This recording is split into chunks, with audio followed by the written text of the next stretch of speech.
시청자 여러분 안녕하십니까. 저희가 특별기획으로요 러시아 우크라이나 전쟁 무기 시리즈를 시작했습니다. 오늘은 그 첫 번째 타자로 미그 29를 소개해 올리겠습니다.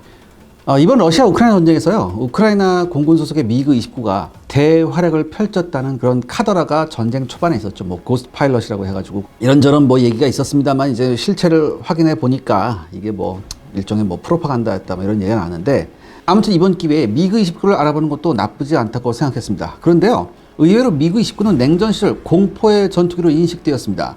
서방의 전투기 조종사들, 특히 F-16을 보는 조종사들한테 미그 29는 두려움의 대상이었습니다. 그렇다면 이제부터 미그 29의 진실을 하나하나 알아보겠습니다.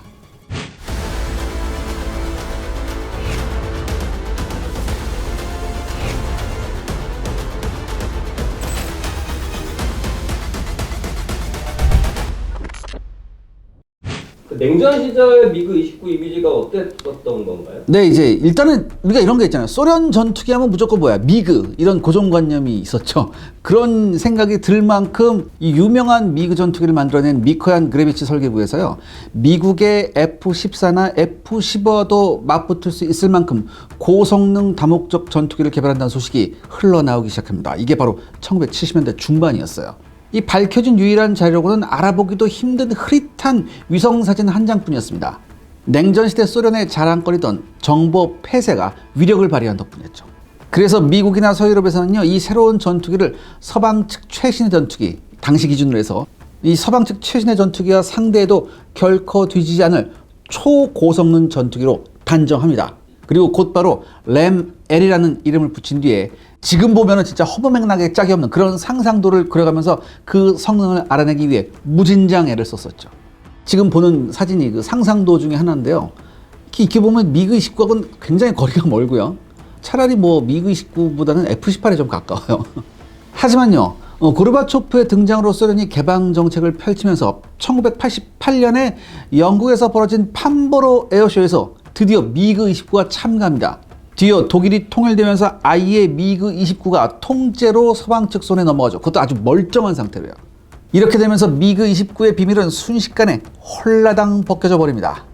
덕분에 현재 미그 29는요 소련제 전투기들 중 서방 측에서 가장 정확하게 성능을 파악하고 있는 그런 전투기가 됐습니다. 그렇다면 미그 29의 탄생 배경은 어떻게 되나요? 이 1970년대에 이르기까지 이 소련군의 전투기는요 기본적으로 싱글 롤 파이터였습니다. 즉 단일 목적에 제한된 목적으로만 쓸 수 있는 전투기가 많았어요. 그런데 소련 당국이 서방 측의 팬텀처럼 폭격에서도 혹은 공중전에서도 높은 성능을 가진 전투기가 필요하다는 것은 1960년대쯤 느낍니다. 그런데 그때까지만 해도요 항공 기술이 부족해가지고 소련이 만족할 만한 다목적 기체를 얻는데 좀 힘이 들었었어요.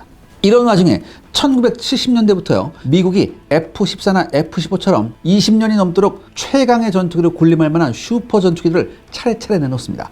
이렇게 되니까 소련 입장에서는요 여기에 대응할 만한 고성능 다목적 전투기가 필요하게 됐죠. 이미 소련 내부에서도 이런 전투기에 대한 설계는 1971년부터 시작은 되었습니다. 하지만 그동안 분명해진 항공기술상의 열쇠를 어떻게든 만회하려다 보니까 어쩔 수 없이 우여곡절을 거쳐요. 갖은 우여곡절을 거쳐요.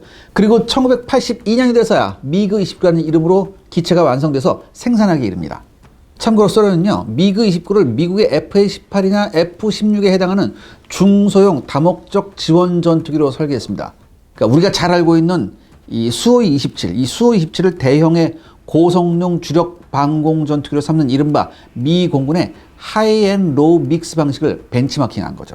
참고로 하이 앤 로우 믹스가 뭐냐? 이게 고성능 대형기를 공중전의 주력으로 삼고 그보다 다소 떨어지는 중소형기를 그 보존해주는 지상 공격 등 다목적기로 사용하는 전투기 운용 방식입니다. 이걸 보통 이제 하이 앤 로우 믹스라고 하죠. 그러면 미그 29의 구체적인 특징이 있을까요? 네, 미그 29는요 제가 앞서 말씀드렸듯이 다목적 전투기로 지상 공격과 공중전 모두에서 충분히 사용될 수 있도록 설계가 되었습니다. 우선 설계에서 눈에 띄는 것은요 복합 소재예요. 즉 이 탄소 섬유나 플라스틱 등의 합성 소재를 소련 전투기로서는 처음으로 굉장히 많이 사용했습니다. 덕분에 기체 무게가 원래 예전보다 12%나 줄어들었어요. 그리고 또 다른 눈에 띄는 점이라면요. 디자인이 과거의 소련 전투기보다 훨씬 세련되어졌다는 점입니다. 이것은 누가 봐도요. 이 F-14하고 F-15의 디자인을 많이 참고한 결과예요. 근데 더 우스운 건 F-15 같은 경우에는 미그 25를 참고했거든요. 이게 돌고 도는 거예요. 여기에다가 소련의 독자적인 개량이 가해진 덕분에 공기역학적 효율이 굉장히 우수했습니다. 특히 양력이 굉장히 너무 좋았어요. 그래서 비행 중에 동체에서 발생하는 공기 흐름에 의한 양력만 해도요. 전체 양력의 40%를 차지할 정도입니다. 그러니까 이렇게 공기역학적으로 우수하다 보니까 급격한 기동을 전개하거나 해도 주 날개에 무리가 갈 확률이 크게 낮아졌어요. 또 공중전에서의 기동성 자체도요. 과거 소련 전투기들의 기준과는 비교도 안 될 만큼 좋아졌습니다. 실제로 미그 29는요. 1초에 16도씩 높은 선회율을 자랑합니다. 그러니까 보다 뛰어난 조종 시스템을 지닌 미국의 F-16과 거의 동등한 선회 능력을 자랑하죠. 엔진도요. 소련으로서는 최초의 애프터버너가 부착된 터보팬 엔진 R33D를 채택했습니다. 그래서 추진력이 상당히 높아졌어요. 덕분에 기동성과 비행 성능 모두를 굳이 크고 무거운 엔진 없이도 얻어내는 데 성공합니다. 그러니까 한마디로 이게 어떤 장점이 있냐? 기체의 크기를 너무 크지 않게 마무리할 수 있었어요. 그리고 또 중요한 게 뭐냐면 캐노피의 디자인입니다. 이 조종석 캐노피의 디자인도요. 과거 소련제 전투기와는 비교할 수 없을 그런 아주 세련된 부분이 있었습니다. 예전 이 소련 전투기들 뭐 미그 20이나 미그 31 같은 건요. 여기 사진에서 보시듯이 시야가 굉장히 좁아요. 그리고 특히 이 캐노피 뒤쪽이 완전히 꽉 막혀 있어요. 그래서 이 조종사가 고개를 뒤로 돌려서 볼 수가 없어요. 보통 공중전 할 때는 적기가 옆으로 확 지나가면 이걸 뒤로 확 봐야 되거든. 이런 경우도 적지 않아요. 그런데 미그 20이나 이런 전투기들은 뒤쪽이 막혀 있으니까 이게 안 돼요. 그러니까 이게 항상 소련군 조종사들의 불평의 대상이었어요. 그런데 미그 29에서는요. 서방 측 전투기들과 유사한 물방울형 캐노피를 도입합니다. 그래서 이 문제를 원만하게 해결할 수 있었죠. 실제로 미그 29의 조종석 시계는 상당히 좋은 편에 속합니다. 또한 미그 29의 또 다른 재미있는 특징이라면요. 환경이 거친 일선 비행장에서의 운영을 위한 배려가 곳곳에 적지 않게 되어 있다는 점이죠. 예를 들어서 미그 29에는요. 공기 흡입구가 두 군데로 나뉘어져 있습니다. 그러니까 동체 아랫부분에 있는 누구나 쉽게 발견할 수 있는 커다란 공기 흡입구뿐만 아니라 동체 위쪽에도요. 공기 흡입구가 뚫려 있어요. 제가 사진에서 표시해 놨습니다. 이렇기 때문에 아래쪽으로 흙먼지 등의 불순물이 많이 들어오는 이착륙 시에는 아래를 닫아버리고 위쪽으로 공기를 빨아들일 수 있어요. 그리고 기술적인 전자장비나 레이더 이런 건 네, 이 부분이 이제 굉장히 재밌는데 이 전자장비와 레이더 면에서도요. 이전에 소련 전투기들과는 적지 않은 차이가 있습니다. 일단 그 미그 29의 AC형에서는요. N109 레이더를 탑재합니다. 근데 이때만 해도요. 이 N109 레이더는요. 동시 다목표 교전이 불가했어요. 하지만요. 이 이후에 나온 레이더 이게 주코 ME 레이더거든요. 이게 11만 달러의 거금을 들여서 미국 휴조사의 직원을 매수해요. 소련 스파이들이. 그래가지고 그 설계도를 뽑아내거든요. 그래서 만든 게 이 주코 ME 레이더예요. 이게 이 무슨 설계도였냐면은 이게 미국의 AP-65 레이더예요. 바로 FA-18에 장착된 초기형 FA-18에 장착된 그 레이더입니다. 그러니까 이 각종 기술을요, 요거를 바탕으로 만들었어요. 그래서 이 주코 ME 레이더가.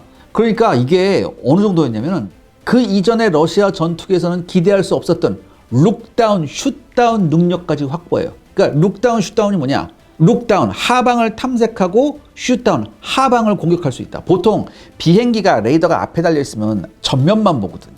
근데 그게 아니라 룩다운 능력이 있으면 자기 아래에 있는 것도 이제 볼 수 있단 말이에요. 이게 지상 공격에는 굉장히 중요해요. 물론 이 대가로 제가 아까 말씀드렸듯이 11만 달러를 썼어요. 매수하는데. 현재 가치는 한 7억 정도 돼요. 11만 달러 뭐 쓰긴 했지만 이 덕분에 뭐예요? 소련이 절약한 연구 개발 비용은요. 최소한 수백만 달러에 이르러요. 크게 남는 장사죠. 그리고 이 레이더만큼 주목할 만한 게 뭐냐? 이 서방제 전투기들보다 한 발 앞서 다양한 조준 탐색 시스템을 종합적으로 운영하도록 설계되었다는 점이에요. 그러니까 레이저 거리 측정기, 적외선 탐지 추적 장치, 그리고 헬멧 연동 조준 시스템 등의 각종 조준 시스템을요. 중앙 화기 관제 컴퓨터에서 연결시켜서 효율적으로 전투를 수행할 수 있게 했습니다. 바로 헬멧 조준 장치가 여기서 부착되는 거죠. 이 시스템 덕분에 미그 29가 서방 측에 처음 알려졌을 때 서방 관계자들을 기겁하게 만들었습니다. 또 이게 왜 그러냐? 이게 헬멧의 조준 장치가 열추적 미사일 조준 장치가 있었거든요. 그러니까 어떻게 돼요? 이 열추적 미사일은 과거에는 뭐예요? 눈으로 발견한 다음에 그 다음에 쫓아가야죠. 쫓아가서 뭐예요? 자기 그 가시선 안에서 조준기 안에다 이렇게 딱 포착을 해야 된단 말이야. 그래야지만 이제 락온에서 발사할 수 있었는데 자기 조준기 안에. 근데 미국 19는 이 조준기가 어디 달려 있으니까? 이 조준기가 헬멧에 달려 있으니까 조종사가 어떻게 해요? 고개를 돌려서 적기를 쳐다만 봐도 락온이 가능했어요. 즉 시야 밖에서도 사격이 가능하다는 그런 점이 있었죠. 그러니까 이게 처음에 엄청난 충격이었어요.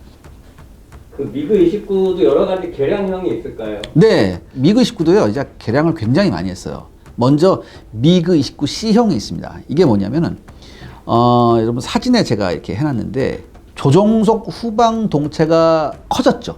이게 굉장히 큰 특징이에요. 이게 왜 커졌냐? 이 부분에다가 증설된 연료 탱크하고 전자 장비를 넣어놨어요. 그러면서 내부 연료 탑재량도 증가했죠. 그러니까 이 미그 29 C형의 성능과 용도는요, 기존 A형과 기본적으로는 같아요.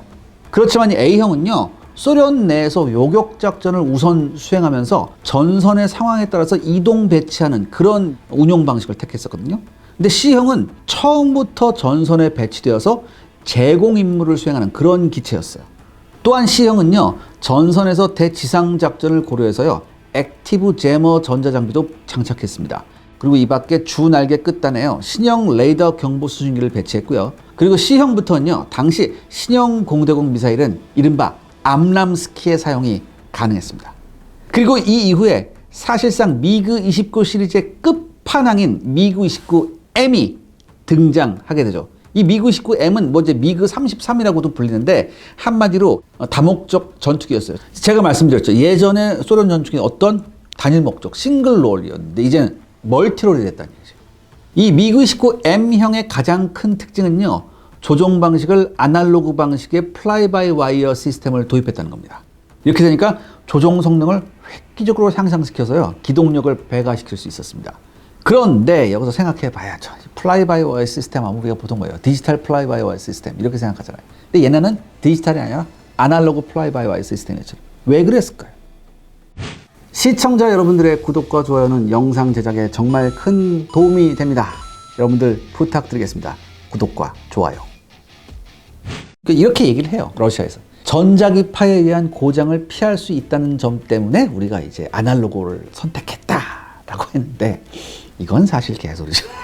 여러분도 아시다시피 러시아가 의외로 디지털 기술이 굉장히 떨어집니다. 그래서 이 디지털 플라이 바이 와이어 시스템을 적용하기 곤란했었어요. 아무튼 이외에도요, 미그 29M의 조종석 콕피트에는요, 2개의 화면식 CRT를 도입해서 조종사의 작업량을 줄여주고요, 기체와 공중전투 통제력을 높일 수 있었습니다. 그리고 화력 제어 시스템도 교체를 했죠. 아까 말한 이 레이더 카피 사건이 바로 여기서 일어나는 거예요. 여기서, M에서. 그러니까 이 레이더는요, 데이터 처리 속도가 기존 러시아제보다 400%가 향상됩니다. 이게 뭐냐면 설계도 들어올 때 그냥 그 레이더 하드웨어 설계만 들어온 게 아니라 소프트웨어 소스 코드도 같이 들어왔어요. 같이 넘겼다고 그 휴즈사에서. 그러니까 뭐 이 소프트웨어 능력까지 올라간 거예요. 이후에 러시아가 레이더 설계할 때 굉장히 많은 참고가 돼요. 이때 이 일이. 또한 공대 지형과 자동 지형 추적 기능 등의 다양하고 새로운 모드를 갖추고 있습니다. 그러니까 이게 처음에 이거 들어왔을 때 이게 그 설계도 하고 그 소스 코드가 들어와서 이게 분석을 해봤을 거 아니야. 러시아 엔지니어들이. 분석을 한 다음에 레이더 카피를 딱 해보고 나서 그 성능을 해보니까 이 러시아 엔지니어들이 좌절한 거야. 야, 미국 애들은 이 정도구나. 근데 지금 FA-18보다 더 좋은 전투기에는 뭐가 달려 있을까? 그러니까 러시아 엔지니어들이 상상이 안 되는 거예요. 그래서 굉장히 큰 좌절을 했대요. 우리 미국한테 못 이긴다는 거예요. 또한 적외선 수색 추적 장치는요, 냉각 성능도 향상이 됩니다. 그래서 탐지거리가 확장됐고 TV 카메라와 고성능 레이저를 이용한 공대공과 공대지 무기를 조준할 수 있는 그런 성능도 보유하게 됩니다. 그리고 또 하나 특징이 있어요. 이제 기존 AC형에는 제가 아까 큰 특징이 뭐라고 했습니까? 그 하드웨어 특징. 동체 상면에 보조 공기 흡입구가 있었잖아요. 근데 이거 완전히 없애버려요. 기체 재질도 일부 부분이 교체되거나 강화됩니다. 그리고 전방 동체에도요, 알루미늄이 사용돼서 기체의 경량을 다시 한번 추구해요. 그 결과 미그 29M의 기체 운영 수명은요, 기존 2,500시간에서 4,000시간으로 늘어납니다. 그리고 항속고리 연장을 위한 조치로서요, 외부 탑재 연료 탱크를 2,550리터용으로 교체해요. 그러니까 그러니까 이렇게 되니까 어떻게 되냐? 비행거리가요, 무려 33%가 연장됩니다. 또 하나 여기서 한 번 더 개량이 됩니다. 이게 미그 35예요. 근데 외형은 똑같아요. 근데 뭐냐? 주 개량점이 레이더예요. 레이더를 주크 A, A사 레이더로 개량을 해요. 그리고 항속거리 무장 탑재량을 다시 한번 대폭 늘립니다. 그리고 결정적으로 뭐냐? 여기다 심지어 엔진 노즐에다가 추적 편향 노즐까지 장착을 해요. 그러니까 이렇게 되니까 가뜩이나 얘가 비행 성능이 좋잖아요. 그러니까 얘가 비행 성능이 더 좋아집니다. 추적 편향 노즐까지 있고 막 이렇게 되니까 난리가 나요, 아주. 그래서 현재 구형 미그 29를 사용하는 국가들한테 활발하게 판촉을 벌이고 있어요. 그래서요, 이제 비싼 서방제 전투기 구매에 부담을 느끼는 나라들한테 굉장히 매력적인 어필이다라고 외신에는 처음에 나왔는데 가면 갈수록 이게 안 팔렸어요. 왜냐? 미그 29를 처음에 도입한 몇몇 나라들이 학을 띈 게 있었거든. 러시아제 장비를 들여오고 나서 뭐였냐? 러시아 특유의 무 AS 한번 팔아버리면 끝이야. 뭐 이제 AS가 없고요. 그 다음에 뭐 예비 부품 조달도 굉장히 안 되고요. 이게 이런 애프터 서비스가 전혀 전무해요. 그러니까 학을 띄는 거야, 애들이. 상면에 있는 공기 흡입구가 없어요. 특징이었는데 그걸 없애요. 좋지 않았나 보죠, 생각보다. 좋지 않았다 그러기보단 그럴 필요까지 없다라는 결론을 내요. 공기 흡입구가 위쪽하고 두 개가 나눠져 있으니까 오히려 여기서 더 많은 고장이 일어났었어요. 오히려 기계적으로 복잡해가지고. 미그 29 해군형도 있지 않나요? 네, 이 러시아 해군의 함상 전투기로서 이게 경쟁을 한번 했어요. 이게 미그 29가 누구하고 경쟁했냐? 수호이 33하고 경쟁했었어요. 수호이 33하고 미그 29의 해군형이었던 미그 29D가 경쟁했는데 여기서 미그 29가 패해요. 근데 일단 미그 29D형의 외형적 특징은요, 비조건 항모 내 경납고에 주기시키기 위해서 주 날개를 접을 수 있게 설계를 했어요. 그 다음에 미그 29M과 마찬가지로 보조 공기 흡입구도 폐지합니다. 이 미그 29D가 항모 갑판상에서 처음으로 이착함한 것은 1989년 11월이에요. 근데 제가 말씀드렸듯이 수호이 33과 경쟁 끝에 다용도성과 해상에서의 전천후 성능이 부족하다는 이유로 패배를 했어요. 그런데 이후에 인도 해군이 러시아제 항공모함을 들여오면서 미그 29K라는 이름으로 채택을 하면서 기사회생을 합니다. 그리고 러시아 해군도 어드미랄 쿠즈네초프급 항공모함에 탑재하기 위해서 30여 기를 발주했죠. 그래서 2016년부터 쿠즈네초프의 기존 수호이 33과 함께 실전 배치가 시작됐습니다. 그리고 심지어 시리아 내전에서 실전을 치르기도 했습니다.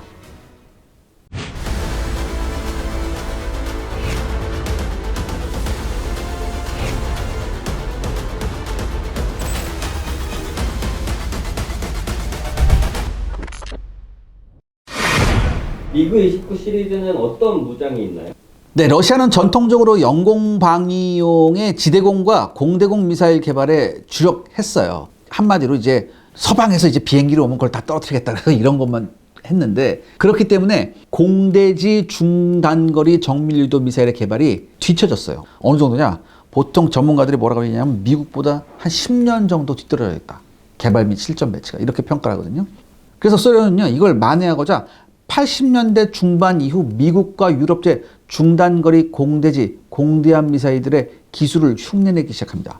그리고 공대공 분야에서 미국제와 유럽제를 앞지르는 성능의 미사일을 속속 개발, 배치해서 서방 측 관계자들을 긴장시키기도 했어요.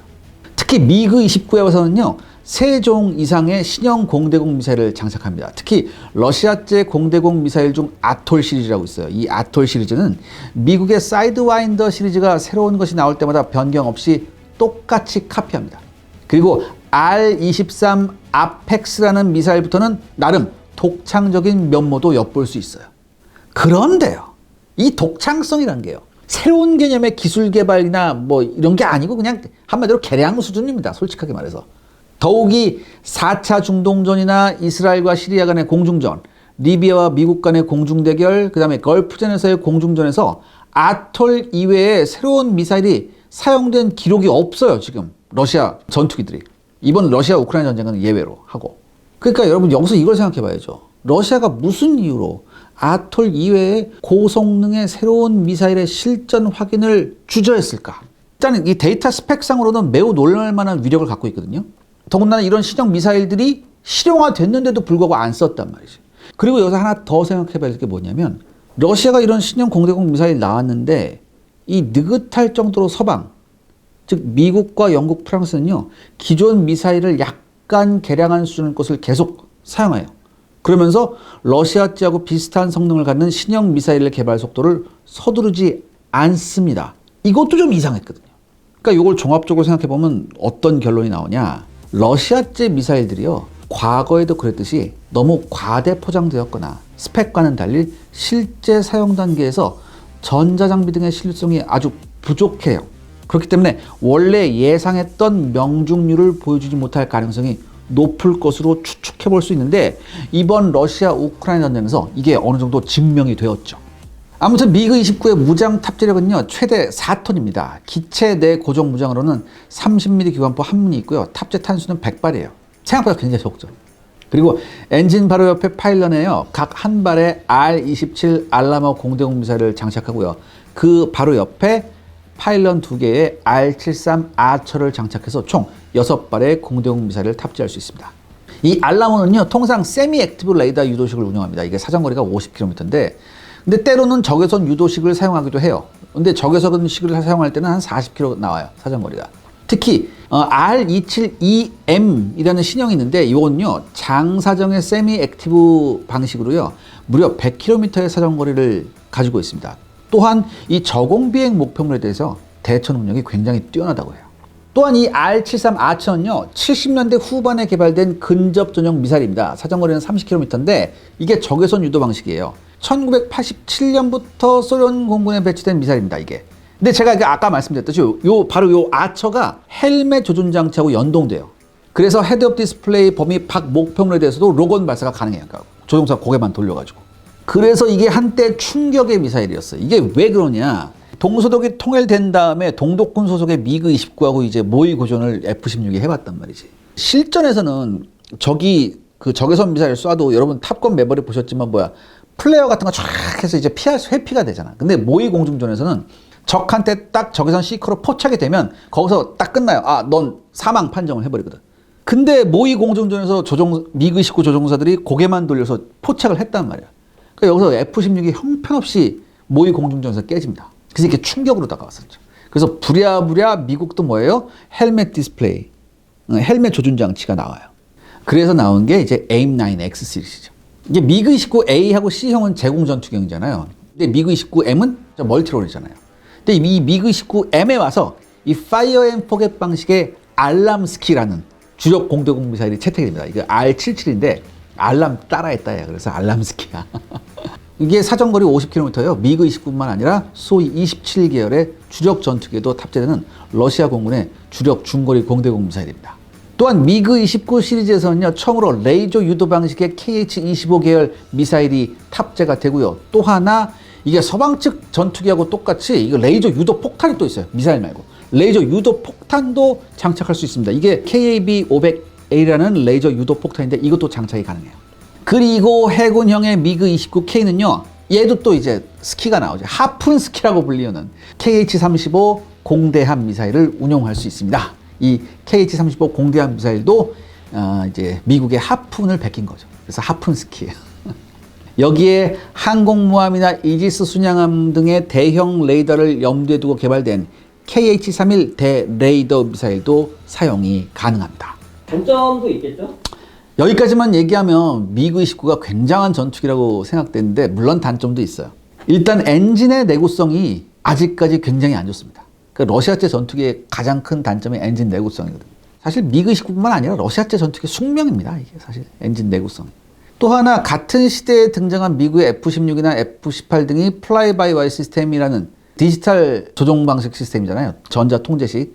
근데 미그 29는 미그 29M에 와서야 이게 플라이-바이-와이가 쓰였단 말이죠. 그 이전 거 미그 29A하고 C형은 유압식 조종 장치예요. 그래서 조종사의 높은 숙련도를 필요로 하는 전투기입니다. 그래서 우수한 공기역학적 특성에도 불구하고 이들 미국제 전투기들을 압도하는 격투전 성능을 발휘하기가 어려워요. 그리고 사실 전자장비 자체도요, 일부에서는 고성능 컴퓨터나 전자기가 사용됨에도 불구하고 전체적으로 봤을 때 상당한 구식에 해당하는 그런 장비들이 있습니다. 그래서 서방제 전투기들에 비해서 좀 굉장히 떨어져요. 디지털화가, 일단 디지털화 자체가 굉장히 떨어져요. 실제로 이제 조종석을 보면요. 뭐 이제 뭐 M 같은 경우에는 뭐 커다란 디스플레이가 두 개가 있지만 여전히 아날로그식 계기판을 뒤덮고 있어요. 그래서 미그 19를 처음 탄 사람들한테 굉장히 실망감을 준다고 하더라고요. 미그 29가 그래도 어쨌든 배치가 됐겠죠? 네, 실전 배치가 됐죠. 어쨌든 미그 29는요, 소련 공군에 채용되었고 800대가량이 1990년까지 생산이 되었습니다. 하지만 문제는 80년대 후반부터 붉어지기 시작합니다. 냉전이 끝나면서 망하기 직전의 소련은요, 심각한 경제 위기에 직면하게 되죠. 그래서 원래 예정대로라면 미그 29하고 수호 27을 함께 사용해야 되는데 이럴 여유가 없었어요. 그러다가 결국 소련이 망하죠. 그리고 이 와중에 소련의 뒤를 이은 러시아 공군은요, 고성능기인 수호이 27만을 사용하는 소수 정예주의로 방향을 바꿔버립니다. 덕분에 미그 29는 어정쩡한 위치로 전락을 해요. 그러니까 이미 가지고 있던 미그 29까지 내버리지는 않았지만 미그 29는 결국 생산도 중단이 되고요. 가지고 있던 기체도 상당수가 옛 소련 연방한테 헐값에 넘어가요. 특히 이 미그 29를 만들던 미코얀 그레비치 설계국이요, 마포라는 회사한테 넘어갔거든요. 이 마포라는 회사가 어떤 회사였냐면 원래 이 미그 29 생산 공장이자 수출 회사였어요. 근데 여기에 완전히 넘어가 버려요. 그러니까 한마디로 이 소련 전투기의 상징이었던 이 미그기가 소련 해체와 함께 그 운명을 같이 해버립니다. 시청자 여러분들의 구독과 좋아요는 영상 제작에 정말 큰 도움이 됩니다. 여러분들 부탁드리겠습니다. 구독과 좋아요. 그래도 일부에서 얘기하셨지만 네. 꽤 많이 수출된 것 같던데. 네, 이 미그 29는요, 제가 앞서 말씀드린 대로 하이엔드 로우 믹스 개념으로 보자면 로우에 속하는 전투기예요. 그래서 미국의 F-16에 해당하죠. 한마디로. 그렇기 때문에 가격도 성능에 비해서 비교적 싼 편이고 자기네 최신 무기가 바깥으로 새어나가는 것을 극도로 두려워하던 소련도요, 미그 29만큼은 동맹국들한테 비교적 일찍부터 수출하기 시작했습니다. 이미 1986년쯤에요, 인도에 수출되기 시작한 것을 필두로 동독, 유고슬라비아, 체코슬로바키아, 폴란드, 루마니아 등 동유럽 국가들의 대부분이 미그 29를 주력 전투기로 확보할 수 있었어요. 특히 망하기 직전 2, 3년 동안요, 극심한 외환난에 시달렸던 소련은요, 미그 29를 짭짤한 외화벌이 수단으로 보고 판매에 열을 올렸습니다. 덕분에 미그 19는 80년대에 등장한 소련제 전투기 중 가장 많은 나라로 수출되는 영광을 누렸죠. 북한도요, 한 50여 기를 들여왔어요. 근데 노후화로 인한 도태로 인해서 현재는 한 40여 기 정도를 운영하는 것으로 추정하고 있습니다. 참고로 북한이 운용하는 미그 29는 M형이 아니라 초기형 A형이나 혹은 C형으로 판단이 돼요. 이렇듯 해외로 많이 빠져나간 덕분에 미그 29가 한때 환상의 전투기로 서방 측을 긴장시켰던 미그 29에 관한 정보도요, 일찍부터 흘러나오기 시작합니다. 하지만 이처럼 서방 측이 꽤 정확한 미그 29의 정보를 손에 넣기 시작한 시점에서 동서독 통일이라는 엄청난 사건이 터져버렸고 서방 측은 뜻하지 않게 멀쩡한 미그 19를 대량으로 손에 넣기도 합니다. 그 뒤로 서방 측이 미그 19를 손에 넣을 기회는 점점 늘어갑니다. 심지어 1997년에는요, 미국이 예전에 소련 연방이 일원이었던 몰도바 공화국에서 20대를 사들여요, 미그 19를. 왜 그러냐면 자칫 이 몰도바가 돈이 없어서 위험한 국가나 세력한테 이 미그 19를 넘길까봐. 아무튼 이렇게 미그 29가 워낙 많이 퍼지다 보니까 값도 점점 떨어집니다. 실제로 러시아 우크라이나 전쟁이 터지기 전까지 무기 시장에서요, 미그 19의 신품은 약 2천만 달러, 중고는 1천만 달러 미만의 어렵지 않게 구매가 가능했다고 합니다. 근데 이 신품이란 것도 새로 만든 게 아니라 이게 기존에 있던 거 뭐 M형으로 업그레이드한 거 있죠, 이런 거예요. 하지만 미그 29의 수출에 걸림돌이 되는 것은 정작 같은 러시아 항공회사의 전투기인 수호이 27을 위시한 수호이 설계국의 각종 전투기들이 그 주범이었습니다. 왜냐? 이 수호이 계열이 좀 비싸긴 해도 훨씬 고성능 전투기거든. 하이엔드 로우 믹스에서 하이 쪽이잖아. 그러니까 이쪽으로 많이 돌아요, 차라리. 더구나 이제 냉전 이후 러시아가 프랑스 도움을 받아가지고 전자장비를 대폭 개량해요. 이렇게 되니까 수호이 전투기는 점점 더 쓸만한 전투기가 되어간 반면 미그 19를 사려던 나라들의 관심은 줄어들게 됩니다. 이 나라들이 전부 다 어디로? 수호이 쪽으로 넘어가요. 그러니까 여기에 맞서기 위해서 제가 말씀드렸듯이 미그 19도 개량에 개량을 거듭하지만 한계가 있죠. 워낙 체구가 작았으니까. 그렇다면 네. 미그 29의 실전 기록은 어떤가요? 네. 미그 19는요, 워낙 여러 나라에 보급된 만큼 실전에도 참가를 많이 했습니다. 그런데요, 그 결과는 실망스럽다 못해 비참합니다. 하필이면 미그 29의 대표적인 실전 경험이라는 것이 뭐냐? 걸프전이에요. 그것도 어디에 소속? 이라크 공군 소속이었어요. 당시 이라크는요, 약 50대의 미그 29를 보유하고 있었어요. 그런데 걸프전 당시 유엔의 무기 금수 조치 덕분에 부품 수급에 굉장한 애를 먹고 있었습니다. 설상가상으로 조종사들의 실력도 수준 미달이었고 더군다나 상대가 누굽니까? 미 공군이었어요. 이렇게 되니까요. 지상 레이더조차 제구시를 못하는 상황에서 이라크군의 미그 29는요. 거의 떠오르지도 못했고요. 하늘에 떴다면 저 멀리 보이지도 않는 데서 날아오는 미군 미사일의 밥이 되어버립니다. 가장 한심한 경우는 뭐냐? 미군의 F-15를 회피하다가 그대로 땅에 들이받는 그런 한심한 미그 29도 있었어요. 덕분에 미그 29는 적기를 단 한 대도 잡지 못한 채 일방적으로 8대 정도가 격추당하는 지독한 불명예를 겪어야 했습니다. 그러니까 이건 한마디로 뭐예요? 전투의 성능 자체가 나쁘기보다는 그 조종하는 조종사하고 그리고 한풀만 싸웠던 적이 너무 강했던 거지. 그러니까 모든 최악의 조건이 다 들어간 거지. 그리고 유고 내전에서도 미그 29가 이제 참가를 했는데 실전을 겪었는데 미 공군 소속 F-15C가 발사한 한 대거든요. 그때 F-15가 한 대가 발사한 알람 2발에 미그 29 2대가 쌍으로 격추된 적이 있어요. 자세한 얘기는 역전다방 유고 내전편을 보시면 됩니다. 아무튼 이처럼 미그 29는요. 제 성능을 검증할 만한 페어플레이를 치르지 못했어요. 그렇지만 이번 러시아 우크라이나 전쟁에서는요. 나름 공평한 기회를 가지고 러시아군과 교전했습니다. 이번 전쟁에서 러시아는 미그 29를 투입하지 않았고요. 우크라이나는 주력 전투기로 미그 29를 사용했죠. 그래서 활약을 했습니다. 우크라이나는 오늘이 2022년 12월 26일인데 지금 현재까지 총 22기의 미그 29를 손실했습니다. 지상에서 파괴된 10여 기를 제외하고는요. 전투 기록 대부분이 러시아군과의 전투에서 손실됐다 이렇게 적혀 있거든요. 그래서 이것이 공중전에 의한 결과인지 아니면 러시아군 지대공 방공망에 걸린 것인지는 분명치가 않습니다. 하지만 제가 예전에 러시아 우크라이나 전쟁 업데이트에서 말씀드렸듯이 여기에다가 미제 함 미사일을 임시 방편으로 장착하고 러시아군 방공망을 작살내기도 했죠. 총평. 네. 한때 환상을 넘어서 공포의 존재였던 미그 29는요. 냉전 시절 소련 특유의 과대포장 선전 때문에 무시무시한 존재가 됐었죠. 근데 나름 뛰어난 기동성을 가지고 근접 전투에서는 만만치 않은 능력을 과시했어요. 그런데 문제는 뭐냐? 요즘 전투기가 대부분 요즘 공중전의 90% 이상이 BVR 교전이에요. 영화같이 도구 파이팅 잘 안 한다고요. 그러니까 가시선 밖에서 미사일로 중장거리 미사일 쏘는 거거든요. 그러니까 이 BVR 교전 능력에서 서방제 4세대 및 4.5세대 전투기한테는 맥을 못 추는 것이 현실이에요. 미그 29가. 그러니까 이렇게 되니까 5세대까지 갈 것도 없죠. 그러니까 제가 아까 말씀드렸듯이 북한 공군의 미그 29는 초기형이잖아요. 그러니까 얘네가 만약에 우리 공군하고 붙으면 우리 공군 전투기 보지도 못하고 얘네들은 다 떨어지거든요. 아무튼 그럼에도 불구하고 미그 29는요. 값싸고 적당한 전투기를 찾는 고객들한테는 비교적 입맛에 맞는 그런 전투기입니다. 하지만 늘 그렇듯 싸고 좋은 물건은 세상에 존재하지 않는다는 것을 여실히 증명해준 그런 전투기이기도 합니다. 자, 오늘은 신년 특집 러시아 우크라이나 전쟁 무기 시리즈 첫 번째 시리즈 미그 29를 여러분들께 전해드렸습니다. 다음 시간에 또 다른 무기 시리즈로 여러분들을 찾아뵙겠습니다. 감사합니다.